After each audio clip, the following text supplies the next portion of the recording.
तो hello guys, तो कैसे हो आप लोग। आज हम कंपैरिजन करने वाले हैं कर्ण और द्रोणाचार्य का। तो चलिए वीडियो शुरू करते हैं। जय श्री राम। सबसे पहले इन दोनों के गुरु के बारे में जान लेते हैं। तो इन दोनों के गुरु एक ही थे, भगवान परशुराम। लेकिन द्रोणाचार्य को भगवान परशुराम ने पूरी शिक्षा नहीं दी थी। द्रोणाचार्य ने भगवान परशुराम से दान में 2 विद्या और कुछ अस्त्र शस्त्र मांगे थे। इस कारण से द्रोणाचार्य भगवान परशुराम के पूर्ण शिष्य नहीं थे, पर कर्ण भगवान परशुराम के इकलौते पूर्ण शिष्य थे। भगवान परशुराम ने कर्ण को अपनी समग्र विद्या सिखा दी थी, जो कुछ भगवान परशुराम को शिव जी ने दिया था। दूसरी बात कर लेते हैं अस्त्रों और शस्त्रों का कंपैरिजन। द्रोणाचार्य के पास कई सारे अस्त्र शस्त्र थे, जैसे कि पशुपतास्त्र, नारायणास्त्र, वैष्णवास्त्र और ब्रह्मास्त्र। और कर्ण के पास भी कई सारे अस्त्र थे, जैसे कि पशुपतास्त्र, नारायणास्त्र, वैष्णवास्त्र, भार्गवास्त्र, ब्रह्मास्त्र, ब्रह्मशिरास्त्र, नागपाशास्त्र, सर्पमुखी अस्त्र और एक थ्योरी के हिसाब से ब्रह्मांडास्त्र और शांभावास्त्र भी था। अस्त्रों और शस्त्रों के मामले में कर्ण द्रोणाचार्य से ज़्यादा आगे थे। कर्ण के पास एक बहुत ही पावरफुल दिव्य धनुष भी था, जिसका नाम था विजय, जो कि भगवान शिव जी का था। अब बात कर लेते हैं इन दोनों के स्पेशल कवच के बारे में। एक बात आपको पता नहीं होगी, लेकिन द्रोणाचार्य के पास भी एक कवच था जो उन्होंने अपने पुण्यों से बनाया था, लेकिन उस कवच को काटना बहुत मुश्किल था।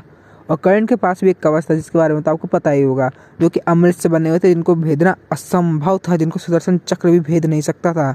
भले द्रोणाचार्य के पास कवच था वो बहुत पावरफुल था, लेकिन वह कर्ण के अमृत के कवच के आसपास भी नहीं था। फिजिकल स्ट्रेंथ की बात कर लेते हैं अब। फिजिकल स्ट्रेंथ द्रोणाचार्य में थी, पर उतनी नहीं थी, लेकिन कर्ण में बहुत ही ज़्यादा फिजिकल स्ट्रेंथ थी। कर्ण ने जरासंध को युद्ध में हरा दिया था, कर्ण ने भीम को भी युद्ध में हराया था, और कर्ण ने एक बार पूरी पृथ्वी को 4 अंगुल ऊपर उठा दिया था।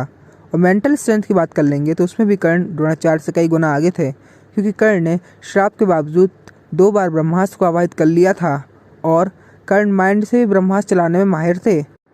अब इन दोनों की कुछ फीट्स के बारे में जान लेते हैं। द्रोणाचार्य ने अर्जुन को पराजित किया था। द्रोणाचार्य ने भीम, नकुल, सहदेव को भी पराजित किया था। द्रोणाचार्य ने एक बार 20 महारथियों को एक साथ हराया था।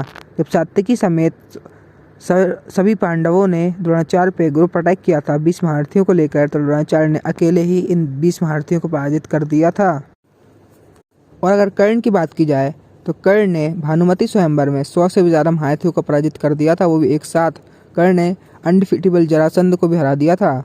कर्ण ने अनडिफीटेड स्ट्रीक वाले भागदत्त को भी हराया था। कर्ण ने घटोत्कच को उसकी फुल पावर पे हरा दिया था, वो भी उसकी राक्षसी सेना के साथ, वो भी रात्रि के युद्ध में। कर्ण ने घटोत्कच के दिव्य चक्र और एक बहुत ही पावरफुल वज्र को भी हाथों से पकड़ लिया था और दिव्य चक्र को काट डाला था, वो भी आम तीरों से। कर्ण ने अर्जुन के तीरों को और उसके सभी दिव्यास्त्रों को अपने आम तीरों से ही काट डाला था। यहाँ तक कि अर्जुन के ब्रह्मास्त्र को भी उसने अपने आम तीर से काट डाला था। कर्ण ने भीम, नकुल, सहदेव, युधिष्ठिर समेत अर्जुन को भी युद्ध में कई बार पराजित किया था। कर्ण ने सात्यकी समेत सभी योद्धाओं को भी युद्ध में पराजित किया था। कर्ण ने दिग्विजय में पूरी दुनिया को जीत लिया था। कर्ण ने गंधर्वों से बदला लेने के लिए गंधर्वों का नाम और निशान मिटा दिया था। और भी कर्ण ने बहुत सारी चीज़ें की थी। अगर उन बातों को बताने लग जाऊंगा तो ये वीडियो बहुत ज़्यादा लंबी हो जाएगी। लेकिन अगर आप फीट्स की बात देखते हैं तो उसमें कर्ण द्रोणाचार्य से लाखों गुना आगे थे। अब प्रैक्टिकली देख लेते हैं कि अगर इन दोनों का युद्ध हो जाता तो क्या होता। द्रोणाचार्य के पास एक दिव्य तलवार थी, द्रोणाचार्य के पास एक दिव्य कवच भी था, और द्रोणाचार्य के पास बहुत सारे दिव्यास्त्र भी थे। अगर इन दोनों का युद्ध होता तो द्रोणाचार्य अपनी फुल पावर पर लड़ते और कर्ण भी अपनी फुल पावर पर लड़ता। लेकिन द्रोणाचार्य का कोई भी अस्त्र शस्त्र कर्ण को छू भी नहीं पाता।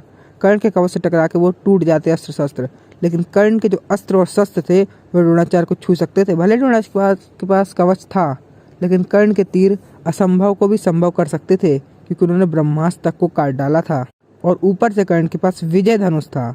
उसके बाद तो आप सोच ही लीजिए द्रोणाचार्य का क्या हाल होता। भले द्रोणाचार्य एक बहुत ही पावरफुल वॉरियर थे, द्रोणाचार्य महाभारत के चौथे सबसे शक्तिशाली योद्धा थे, लेकिन फिर भी वे कर्ण जितने शक्तिशाली नहीं थे। तो आपको कौन सा वॉरियर ज़्यादा पसंद है, कमेंट सेक्शन में बताइए। इस वीडियो को लाइक कर दीजिए, इस वीडियो को शेयर कर दीजिए। जय श्री कृष्णा, हर हर महादेव।